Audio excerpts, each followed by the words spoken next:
Pourquoi construire où personne ne pourrait vivre? C'est la question. Il apparaît encore et encore dans l'histoire, à travers les continents, à travers les cultures. Structure placée en hauteur impossible, était-ce la survie? Ou était-ce la croyance? Certains disent que les gens ont demandé une protection. Les attaquants ne pouvaient pas les atteindre. L'isolement signifiait la sécurité. Un mur de la nature les gardait mieux que la pierre. D'autres disent que ce n'était pas du tout la sécurité. C'était la foi. C'était la soif de proximité avec le divin. Le ciel était imaginé ci-dessus. Ils ont donc grimpé vers lui. Ils ont construit là où Ertins, où la vie devient dure, parce que la lutte faisait partie de la dévotion. Les esprits pratiques l'appellent irrationnel. Pourquoi les déchets d'énergie sont si élevés? Pourquoi traîner la pierre dans des endroits impossibles? Pourquoi souffrir quand les vallées ont offert du réconfort? Mais l'histoire montre que le confort n'était pas l'objectif. Le sacrifice était le but. Distance de l'ordinaire, séparation du monde. Les experts continuent de discuter. Les archéologues tracent la logistique. Comment les pierres ont été coupées? Comment ils ont été transportés? Comment les hommes ont survécu à l'isolement? Les historiens religieux voient autre chose. Ils voient le rituel. Ils voient des symboles sculptés dans des falaises. Ils voient l'alignement avec les étoiles et les cieux. Alors, quel est vrai? Les murs défensifs déguisés en monastères, ou des échelles sacrées atteignant l'invisible? Personne n'est d'accord. Aucune réponse unique ne correspond à tous. Chaque site porte ses propres contradictions.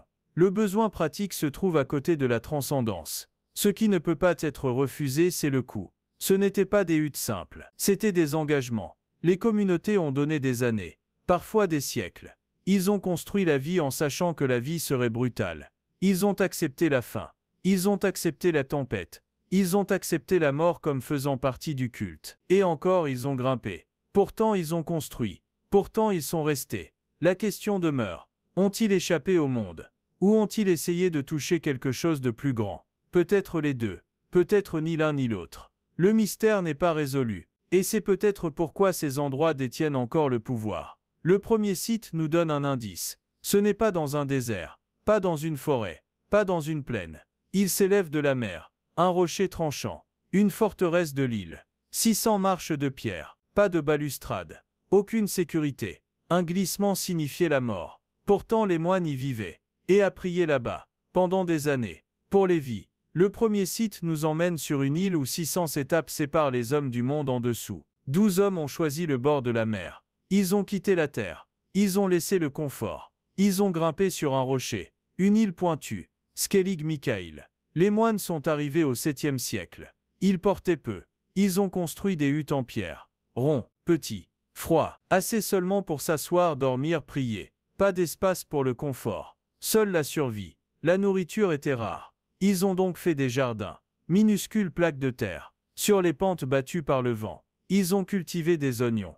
Ils ont cultivé des herbes. Assez pour vivre, pas assez pour se régaler. L'eau était plus difficile. La mer rugit autour d'eux. Mais c'était du sel. Inutile. Ils ont donc sculpté des citernes. Pluie collectée. Chaque goutte importait. Chaque tempête était à la fois la peur et la bénédiction. La montée elle-même faisait partie de la dévotion. 600 marches de pierre. Pas de balustrade. Un glissement signifiait la mort. Mais pour eux le risque était la foi. La foi était plus forte que la peur. 12 moines vivaient ici. Un abbé les a conduits. Le nombre n'était pas aléatoire. Il reflétait les apôtres. 12 avec Christ. 12 sur le rocher. Une copie sacrée. La vie était le silence. Prière à l'aube. Prière au crépuscule. Travailler entre les deux. Aucun métier. Pas de rire des villages. Seulement la mer en dessous. Et le ciel au-dessus. Puis vinrent les Vikings. En 823, ils ont attaqué. Ils voulaient du pillage. Les moines ont résisté. Certains sont morts. Certains ont survécu. L'île se tenait toujours. La foi a enduré. 2 siècles plus tard, une chapelle a augmenté. Pierre posée sur la pierre. Toujours visible aujourd'hui. Mais après le temps, même les moines sont partis. L'île est devenue dure. L'ordre est retourné sur le continent. Skellig Mikael est resté. Vide mais pas oublié. Dans les années 1500, les pèlerins sont revenus. Ils ont grimpé. Ils ont prié. Ils ont touché le rocher des saints. L'île est devenue un terrain saint. Des siècles plus tard, il a de nouveau attiré le monde. Les touristes sont venus. Les historiens sont venus. Même les cinéastes sont venus. L'île est apparue dans Star Wars. Luke Skywalker s'est caché ici. La fiction a rencontré la foi. Les foules ont suivi. Et avec des foules, l'île a souffert. Sa vie fragile a changé pour toujours. Pourtant les huttes en pierre restent. Pourtant les étapes augmentent. Pourtant la question persiste. Folie ou dévotion? S'échapper ou sacrifier? Pour certains c'est une folie. Pour d'autres c'est le signe le plus pur de la foi. Mais l'Irlande n'était pas le seul endroit où la foi a grimpé vers le ciel. Un homme vivait où seuls les oiseaux ont osé se reposer. Un pilier rocheux, 40 mètres de haut. Le pilier Katski. Au sommet un petit monastère, construit il y a des siècles. Par les hommes dont les noms sont perdus. Par les mains personne ne se souvient. La structure est simple. Une chapelle, une crypte, un petit espace de vie. Assez pour la prière, assez pour la solitude. Pendant des siècles il était vide, oublié, ignoré, jusqu'à ce qu'un homme revienne. Son nom était Maxime Kotorachvili, un Georgie, un moine. Dans les années 1990, il a grimpé le pilier, et il est resté. Il vivait là où aucun village ne pouvait suivre, où aucune route ne pouvait atteindre. Ses premières nuits ont été rudes. Il dormait dans un réfrigérateur abandonné, sur le sommet de la pierre. Froid, seul, déterminé. 2 fois par semaine il est descendu. Il a mené la prière à la chapelle ci-dessous. Les fidèles lui ont donné de la nourriture. Ils l'ont tiré par la corde. Il recula. Il retourna à son pilier. Les visiteurs sont venus. Il voulait voir. Il voulait demander. Mais Maxime a le plus refusé. Il a autorisé quelques hommes. Il ne permettait pas de femmes. Le sommet était sa forteresse, son sanctuaire, son fardeau. Pendant 20 ans il a enduré. Tempête, chaleur, silence. Son corps s'est affaibli, mais sa volonté est restée. Les chercheurs ont étudié le site. Personne ne sait qui l'a construit. Personne ne sait quand. Certains suggèrent le Xe siècle. D'autres ne sont pas sûrs. Certains le connectent aux légendes plus anciennes. À Siméon Stylite, le pilier saint. Mais l'histoire est silencieuse. Et donc des questions demeurent. A-t-il été construit pour Dieu, ou pour les hommes qui cherchent la gloire? Était-ce la foi, ou l'ego déguisé en foi? Certains l'appellent saint, d'autres l'appellent la fierté. Un monument de dévotion, ou un monument de soi. En 2013, Maxime a quitté le sommet. Sa force avait disparu. Il est descendu. Il est devenu abbé du monastère ci-dessous. Mais le pilier est resté à nouveau vide. Une tour silencieuse. Une question sculptée dans la pierre. Même aujourd'hui les gens regardent. Ils se demandent, pourquoi y construire? Pourquoi y vivre? Les réponses ne viennent jamais. Seulement le silence. Le site suivant demande plus que la solitude. Il demande de l'escalade à main nue. Risqueriez-vous la mort pour le culte? Certains l'ont fait. Certains le font encore. Leur destination à Bunayematagu. Ils se trouvent dans la région de Tigré en Éthiopie. Pas sur le terrain. Pas dans une vallée. Mais coupé en falaise. À 2000 vallées coupées en falaise. À 2180 mètres d'altitude. Le chemin n'est pas du tout le chemin. Vous montez le rocher nu, les mains saisissantes de la pierre, pieds à la recherche de prise. Une erreur signifie la fin, une chute de 250 mètres. Pas de corde, pas de balustrade, seule la foi. Les visiteurs rampent sur un rebord étroit. À peine assez large pour se tenir debout, le vent se fait contre eux. Les yeux refusent de regarder vers le bas. Chaque étape est un test. Pourtant les gens continuent. Année après année, ils risquent la vie pour y parvenir, parce qu'à la fin attend quelque chose de rare. À l'intérieur du rocher se trouve une église, une chambre sculptée de la pierre. Ses murs contiennent des fresques, brillants, clairs, insérés par les siècles. 12 apôtres, 9 saints, les visages encore vivants en couleur. Un miracle de survie. Les chercheurs les ont étudiés. Comment durer les peintures si longtemps? La réponse les a surpris. Ce n'était pas magique. C'était la sécheresse. L'air de montagne les a conservés. La nature agissant comme gardien. Les visiteurs fidèles ne se soucient pas de la science. Pour eux, les peintures prouvent la sainteté. Ils croient que Dieu les a gardés en sécurité, les a gardés en vie pour que les fidèles le voient. Alors est-ce une dévotion ou un danger? Les croyants l'appellent une foi pure. Couper plus de Dieu. Le risque fait partie du culte. La souffrance est un sacrifice. Mais d'autres secouent la tête. Ils voient la folie. Ils voient un risque aveugle. Ils l'appellent téméraire. Une église n'atteint que par l'ombre de la mort. Les deux vues existent, ni annulent l'autre. L'église se dresse. Les peintures survivent. Les fidèles grimpent toujours. Le risque demeure. Bunayematagu est plus que la pierre. C'est une décision. Risquée. Pour grimper. Pour prier. Tout en un seul acte. Et la question persiste toujours. Risqueriez-vous votre vie de croyance? Beaucoup répondent oui. Leurs empreintes de pas marquent le rebord. Leurs mains saisissent le même rocher. La montée ne se termine jamais. Mais si les murs de l'Éthiopie testent le courage, l'Himalaya teste l'imagination. Un monastère né de la légende. C'est l'histoire du nid du tigre. Connu au Bhoutan sous le nom de Parotaxan. La légende commence par Padmasambhava, un maître bouddhiste. Il est venu dans l'Himalaya, pas à pied, pas à cheval, mais à l'arrière d'un tigre. Certains disent que le tigre était une reine. Elle s'est transformée en tigresse. Elle l'a porté vers la falaise. À 320 mètres, le site a été choisi, sur un mur vertical, au-dessus de la vallée ci-dessous. Là, il a médité. Il a enseigné là. Des siècles plus tard, les moines ont construit le monastère. L'année était 6000. Le bois et la pierre placés contre la falaise.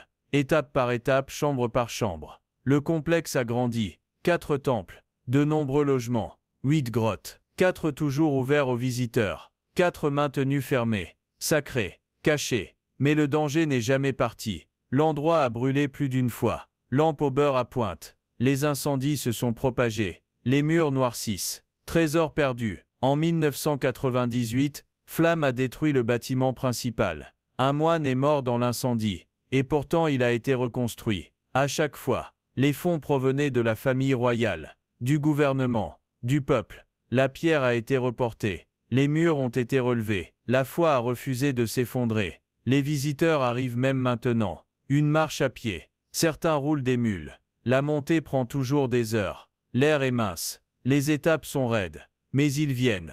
Parce que la légende les tire vers le haut. Les historiens ne sont pas d'accord. Le tigre était-il réel? L'histoire était-elle seulement un symbole? Padmasambhava a-t-il vraiment médité ici? Ou l'histoire a-t-elle été ajoutée plus tard pour inspirer? Personne ne peut prouver. Personne ne peut réfuter. Pour les croyants, cela n'a pas d'importance. La légende est la vérité. La montagne est sacrée. Le monastère est une preuve vivante. Pour les sceptiques, c'est le mythe. Une histoire pour donner un sens à la pierre. Quoi qu'il en soit, le nid du tigre dure. Il s'accroche à sa falaise. Il s'accroche à sa place dans la foi. Folie ou miracle, histoire ou mythe, c'est les deux. Ce n'est ni l'un ni l'autre. C'est le nid du tigre. Pourtant, la foi n'était pas la seule raison pour laquelle les rois montaient plus haut. Et si votre palais était votre prison? C'était le sort du roi Kashyapa. Il a assassiné son père, le roi du Sri Lanka. Du sang sur ses mains, un trône volé, un frère qui cherche une vengeance. Pour se protéger, Kashyapa a construit une forteresse. Pas sur un terrain plat, pas dans la ville, mais sur un rocher géant, 200 mètres au-dessus du sol. Sigiriya, le lion roc. L'entrée était par la bouche d'un lion. Les pattes de pierre restent encore aujourd'hui. La tête est partie, mais le message est clair. Un avertissement, un symbole de pouvoir. À l'intérieur, Kashyapa a créé des merveilles. Des jardins s'étendaient sur la base de la roche. Piscines remplies d'eau. Les fontaines fonctionnent toujours sous la pluie. Un système de réservoirs et de canaux.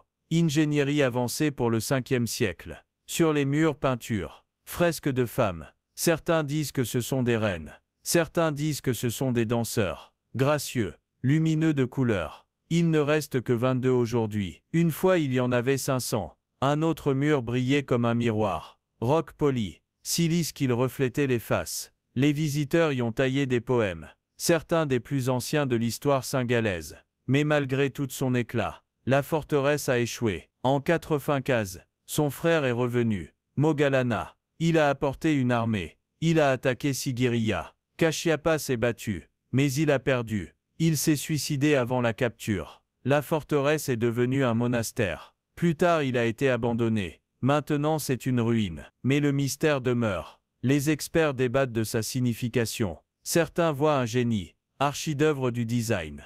D'autres voient la folie, un monument à la peur, un palais construit par la culpabilité, une forteresse construite par le sang. Kashyapa était-il donc un visionnaire, ou un tyran, un constructeur de merveilles, ou un meurtrier se cachant dans la pierre? Les deux réponses peuvent être vraies. Les deux vérités se tiennent côte à côte. Sigiriya reste un paradoxe. Beauté et trahison, foi et peur, art et mort. Le lion roc monte toujours. Mais cela pose une question. Ces sites étaient-ils destinés aux hommes ou aux messages pour le ciel? Se cachaient-ils ou atteignant-ils? C'est la question centrale. Chaque site raconte une histoire. Mais le but n'est pas clair. Était-ce la défense? Était-ce la retraite? Était-ce une punition? Ou était-ce une vision sacrée? Les archéologues étudient les détails. Ils voient des murs. Ils voient des étapes. Ils voient des réservoirs pour l'eau. Ils expliquent la survie. Ils expliquent l'ingénierie. Pour eux, c'était pratique. Un terrain élevé signifiait la sécurité. L'isolement signifiait le contrôle. Pas de mystère, seule logique. Mais d'autres ne sont pas d'accord. Les historiens de la religion voient les modèles. Ils voient une carte terre en dessous, ciel au-dessus. Les moines et les rois ont tenté de combler les deux. Chaque pierre était un symbole. Chaque ascension était un rituel. L'objectif n'était pas la sécurité. Le but était la vision. Et donc le débat se poursuit. Certains rejettent la foi. Ils l'appellent le mythe. Ils l'appellent l'histoire. D'autres rejettent l'aspect pratique. Ils l'appellent superficiel. Ils disent que cela ignore l'esprit humain. Le désaccord aiguise le mystère. Parce que les deux parties trouvent des preuves. Les fresques racontent la croyance. Les murs racontent la défense. Les légendes disent que les Tigers ont volé. Les dossiers disent que Kings craignait. Quel est le vrai? Peut-être les deux. Peut-être ni l'un ni l'autre. La contradiction demeure. Main pratique construite. Mais la croyance a guidé le choix. Personne ne porte de la pierre à une falaise sans raison. Personne ne risque la vie pour la sécurité seule. Quelque chose de plus profond les a appelés. Quelque chose de plus élevé. Mais quoi? Pensait-il que le ciel était proche? Est-ce qu'il croyait que les dieux pouvaient être atteints? Ou voulait-il simplement la distance des hommes? Aucune réponse ne correspond à tous. Chaque culture a grimpé pour sa propre cause. Pourtant, un fait ne peut être ignoré. Dans le monde entier, au fil des siècles, le même choix se répète. Les gens ont quitté le sol. Ils ont construit là où peu pourraient suivre. Ce ne peut pas être une coïncidence. Il ne peut pas être aléatoire. Le but est donc toujours caché. Il attend dans la pierre. Il attend en silence. Il attend en ruine. Et puis nous demandons pourquoi tant de cultures répétaient-elles la même ascension. Différentes terres, même hauteur. C'est le motif. L'Irlande a choisi Skellig Mikhaïl. La Géorgie a choisi le pilier Katski. L'Éthiopie a choisi Abuna Yemata. Le Bhoutan a choisi le nid du tigre. Le Sri Lanka a choisi Sigiriya. 5 endroits, 5 cultures, à 5 siècles séparés. Pourtant la même décision. Montez au-delà de la portée. Construisez où la vie est la plus difficile. Pourquoi? La psychologie donne des indices. La hauteur signifie la sécurité. Les ennemis ne peuvent pas grimper. La distance signifie le contrôle. L'isolement maintient l'ordre. Mais il y a plus. La hauteur signifie également la vision. Regarder vers le bas donne de la puissance. Le gré les yeux donne la crainte. Les deux sont des outils. Les deux créent une croyance. Pour certains, c'était la survie. Moines se cachant des pillards. Les rois craignent la trahison. La hauteur leur a donné un mur d'air. Une forteresse sans soldats. Pour d'autres, c'était l'éternité. Plus près du ciel. Plus près du Paradis. Plus près des dieux. Ils croyaient que la distance de la terre signifiait la proximité de la vérité. Alors qu'est-ce que c'est? Instinct de survie. Ou obsession de l'éternité. La contradiction reste en vie. Un côté l'appelle la peur. L'autre l'appelle foi. Les deux arguments se trouvent. Les deux façonnent les ruines que nous voyons. Et c'est peut-être la clé. Ces sites ne sont pas une réponse. Ils sont deux. La pierre peut servir la peur et la foi ensemble. Un roi peut construire pour la sécurité. Un moine peut vivre pour Dieu. Le même mur protège les deux. La même montée teste les deux. C'est pourquoi le motif se répète. Ce n'était pas seulement la logique. Ce n'était pas seulement la dévotion. C'était les deux. Et c'était humain. Différents noms, différents mythes, différents dirigeants. Mais le même choix. Monter plus haut, risque plus. Quitte le sol. Même maintenant le motif nous tire. Les touristes grimpent. Les pèlerins grimpent. Les chercheurs grimpent. Ils recherchent la même chose. Une vue, une histoire, un signe. Le mystère ne s'estompe pas. Il devient plus net à chaque comparaison. Parce que la répétition n'est jamais un accident. Cela signifie quelque chose partagé dans le temps. Quelque chose caché dans le ciel. Un autre indice peut expliquer pourquoi le ciel comptait plus que le sol. Et si la réponse n'était jamais pratique? Et si la sécurité n'était qu'une excuse? Et si la vraie raison était la croyance? Pour beaucoup, le ciel n'était pas vide. C'était une passerelle. Un pont vers le ciel. Au-dessus des nuages, le divin attendit. Monter plus haut signifiait se rapprocher. Les anciennes règles le confirment. Les codes monastiques exigeaient l'isolement. Silence. Hauteur. Distance des villages. Distance de la famille. La montée était de la discipline. C'était l'obéissance à la foi. Les inscriptions racontent la même histoire. Des mots sculptés dans la pierre parlent de sacrifice. Les prières ont marqué les murs. Nom des saints marqué chambeur. Chaque mot pointait vers le haut. Chaque marque était un rappel. Heurte n'était pas suffisant. Les mythes le répètent aussi. Un tigre portant un maître. Un bâtiment roi dans la peur du jugement du ciel. Un moine dormant dans une grotte au-dessus de la vallée. Cultures différentes, même thème. Auteur comme sainteté. Cliff comme autel. Certains chercheurs rejettent cela. Ils appellent cela une coïncidence. Ils disent que les humains ont simplement cherché des endroits sûrs. Les murs au haut au lieu de la haute foi. Un modèle expliqué par la logique. D'autres refusent. Ils l'appellent le design. Ils disent que c'était intentionnel. Pas la survie, pas un accident, mais la vision. Un plan pour vivre entre la Terre et le sky. Les deux voies se disputent. Aucun des deux ne gagne complètement, parce que les preuves conviennent aux deux.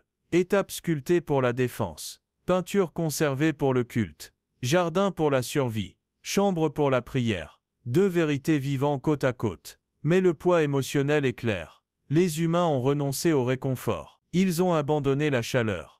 Ils ont abandonné l'espérance de vie. Pourquoi? Pour le sens. Pour la chance de se sentir plus proche du divin. Pour la croyance que le sacrifice a prouvé la dévotion. Même maintenant les ruines nous tirent. Pas à cause de la sécurité, pas à cause de la pratique, mais parce qu'ils chuchotent de quelque chose de perdu. Une façon de voir le ciel comme plus que la distance, comme plus que l'air, comme un endroit où commence l'éternité. Peut-être que cette vérité est oubliée. Peut-être qu'il attend dans les pierres. Peut-être que ce n'était jamais du tout pratique. Ce qui ne laisse qu'une seule question. Pourquoi grimpons-nous là où nous ne pouvons pas rester? C'est la dernière question. Regardez en arrière sur le chemin. Skellig Mikael. Un rocher dans la mer. 12 moines s'accrochant à la prière. Le pilier Katski. Une colonne où un homme a choisi le silence. Une vie au-dessus du sol. Abuna Yemata. Une église atteinte par la peur. Une montée avec la mort à un pas. Le nid du tigre. Né d'une légende d'une tigresse volante. Détruit par le feu. Reconstruit par la foi. Sigiriya. Un palais de pouvoir. Une forteresse de culpabilité. Une prison construite par un roi de meurtriers. Différentes personnes. Différents moments. Mais le même choix. Pour grimper. Pour quitter le sol. Nous recherchons des explications. Certains disent la sécurité. Certains disent la foi. Certains disent d'une fierté. Aucune ne répond complètement. Les contradictions restent. Était-ce la dévotion ou la folie? Était-ce une vision ou une peur? Était-ce une survie ou une reddition? Chaque pierre dit quelque chose de différent. Chaque ruine se cache plus qu'il ne le dit. La connaissance est limitée. Les enregistrements sont battus. Les légendes se brouillent avec faits. Discutent des érudits. Les croyants défendent. La vérité s'éloigne. Mais peut-être que la pierre n'est pas le point. Peut-être que les murs ne sont pas la réponse. Peut-être que la vraie vérité est la volonté. La volonté de souffrir. La volonté de grimper. La volonté de prouver que la vie était plus que la survie. C'est le fil qui les attache tous. Pas des murs. Pas des étapes. Pas des jardins. Mais la décision de se lever. Vivre dans des endroits que personne ne devrait. Accepter la perte de sens. Pour échanger la sécurité contre la vision. Ce n'est pas le mythe seul. C'est quelque chose de plus profond. Un refus humain de rester là où il est facile. Une demande pour atteindre là où elle est impossible. Et donc la question demeure. Pourquoi grimpons-nous là où nous ne pouvons pas rester? Peut-être que la réponse est simple. Parce que rester n'a jamais été le point. Parce que l'escalade était le message. Plus ils ont construit, plus le message est clair. Hacker H n'a jamais été suffisant.